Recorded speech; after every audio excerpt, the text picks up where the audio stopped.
Hello guys, welcome. Collective reading tayo ngayon. So, tingnan natin kung ano yung current energy ng person mo.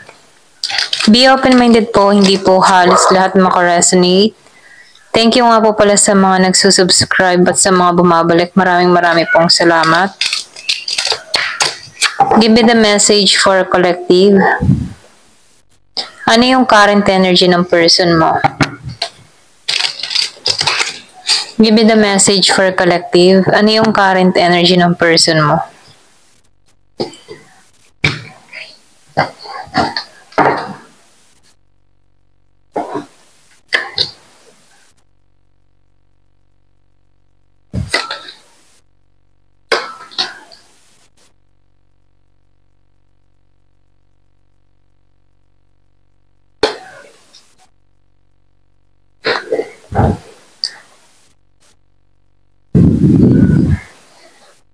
Meron ako nakikitang Leo, Pisces, Scorpio, Cancer. Meron Gemini, Aquarius, and Libra. Meron Virgo, Capricorn, Taurus.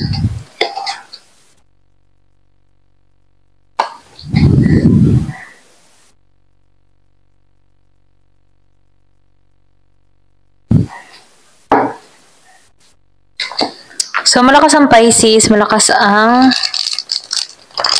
Leo. Meron Taurus. So, nakikita ko dito, itong tao mo, nagitong madamot sa'yo. Okay, ito rin nakikita ko, nagitong madamot dito. Lalo na sa attention, oras. Maging sa kaperahan, ano. Yung iba sa inyo, hindi to sumusuporta sa'yo. Or hindi ka tinulungan, ganyan. Nakikita ko dito na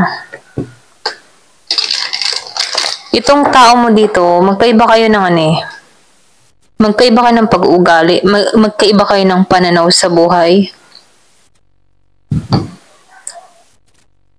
Pero ganun pa man, nakikita ko dito na andun yung determinasyon ng tao na to. May pagka makasarili.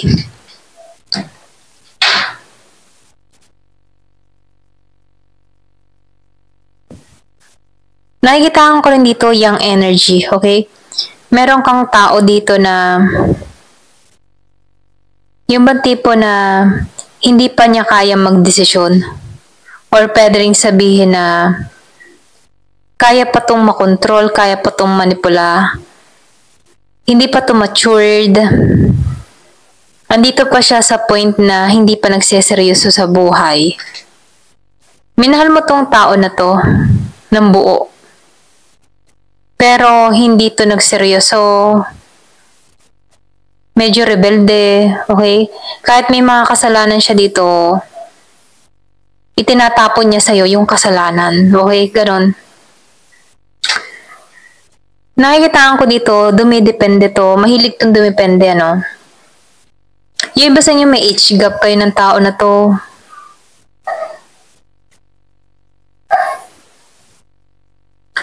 So, nakikitaan ko din dito, meron ditong gusto magmensahe sa'yo.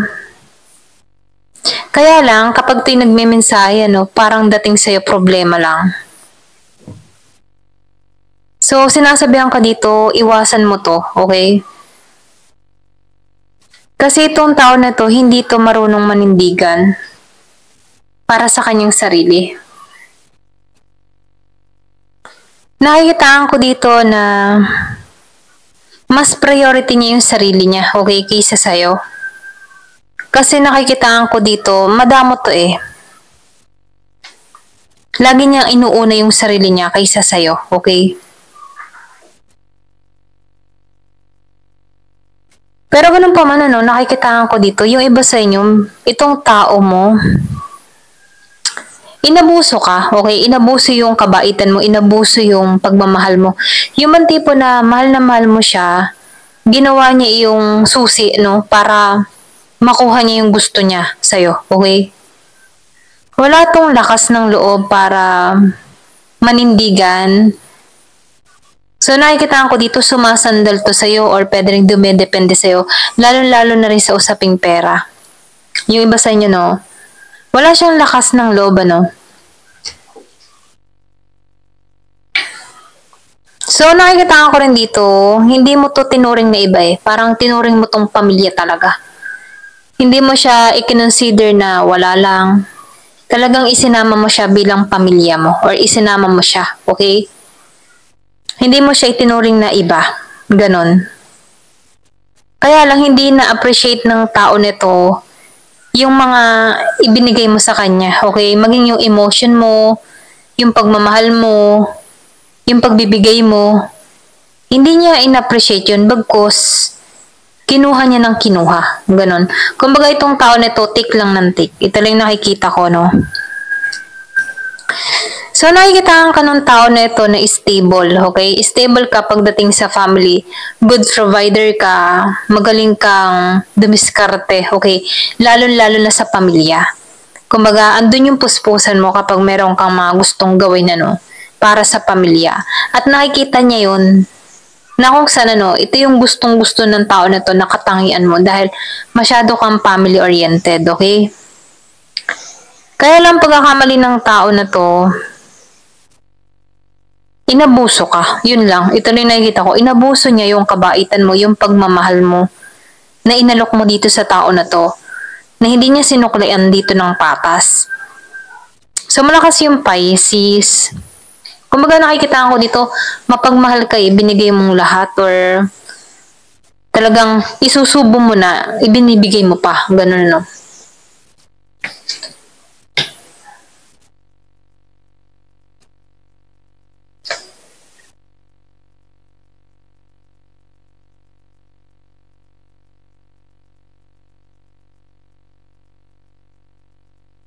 So, nakikita ko rin dito, yung iba sa inyo, nakakaraos ka na, ano, ito na yung nakikita ko, nakakaraos ka na dito sa tao na to. Malakas yung Libra. Para kang naumpog or pwede rin sabihin para kang natauhan, para kang nagising sa katotohanan, ganon.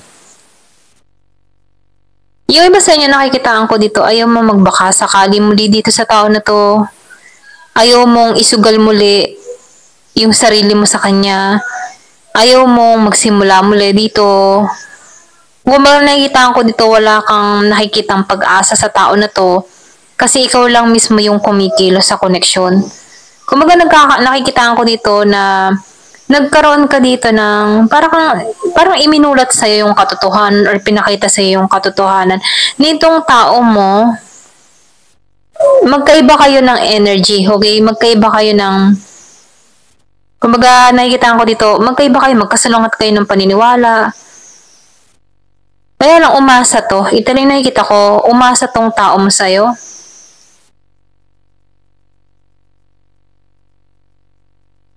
Umasa to, okay, ito lang nakikita ko. Wala siyang lakas, okay, para sa kanyang pag-unlad, okay? Kumaga, nakikita ko dito, mas kailangan kanya para siya ay magkaroon, okay? Alam mo yung ganon? Kumbaga, nakikita ko dito, pwedeng yung iba sa inyo, mas maganda yung takbo ng trabaho mo kaysa sa tao na to, okay? Kaya itong tao nito, young energy siya na kung saan ano, ang isip nito ay kailangan ko tong tao na to para sa benepisyo na makakabuti para sa akin. Kumbaga, para kang kinatasan lang, ganun. Ito rin nakikita ko, no? Wala siyang lakas. Ito rin nakikita. Wala siyang lakas dito, no? Pero nakikita ko dito, ginamit niya yung pagmamahal mo, okay? Para magkaroon siya ng benepisyo sa'yo, okay? Ito rin nakikita ko dito. So, nagbabalak pa magmensahe sa'yo.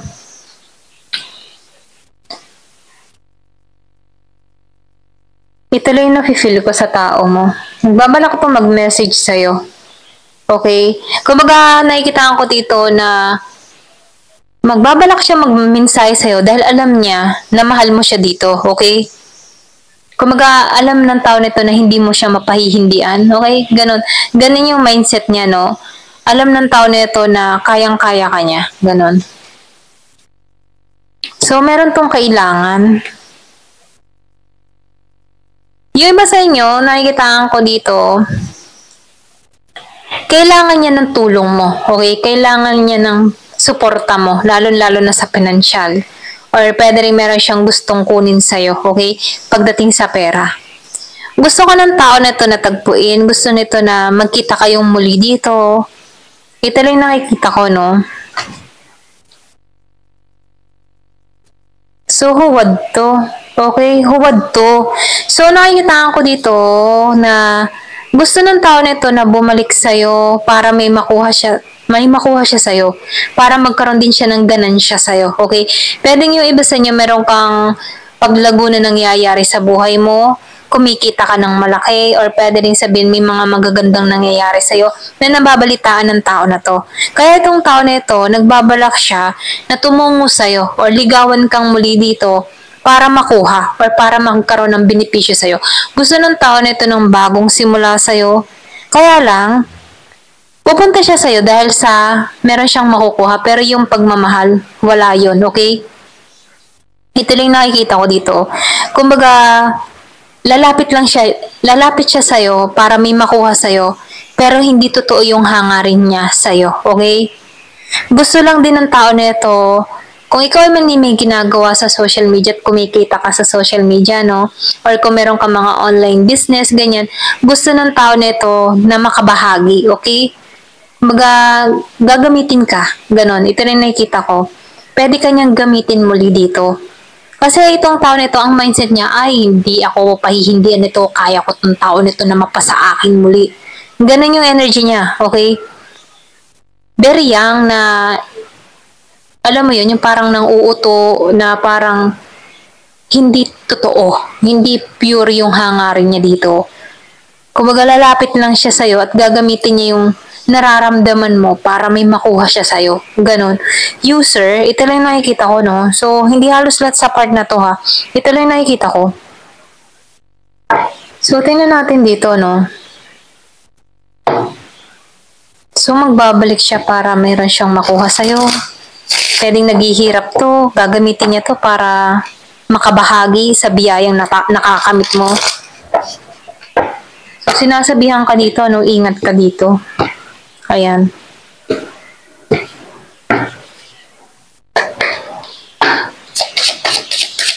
Give me the message. Ang dami. Okay. So, kunin na natin to lahat. Ay, sige, huwag na. Ang dami. Sobrang dami. Give me the message. Ano pa yung mensahe?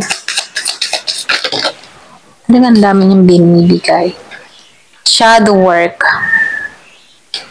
So, pwede sasabihin nito na sa'yo na nagbago na siya, okay, inayos niya na yung sarili niya, okay, para magtiwala ka dito. Pero ganun pa man, ano, sundin mo yung intuition mo, ha, dito sa tao mo. Ikaw yung makakaramdam kung totoo yung kanyang mga sinasabi dito. Optimism. Optimism. So, umaasa to, okay? Makikita mo yung katotohanan sa tao na to, okay? Kasi umaasa to. Alam niya dito na ikaw yung tagumpay dito. Kailangan niya ditong aralin yung kanyang sarili para humarap sa'yo. Pero meron ditong pangyayari. Ah, okay. Relief pala ito. Kumbaga nakikitaan ko dito na magiging maayos ang lahat, ano? Or pwede rin matutuklasan mo to, okay? Itong tao mo dito. So, sinasabihan ka dito, magtuon ka pa rin sa sarili mong paglago, okay?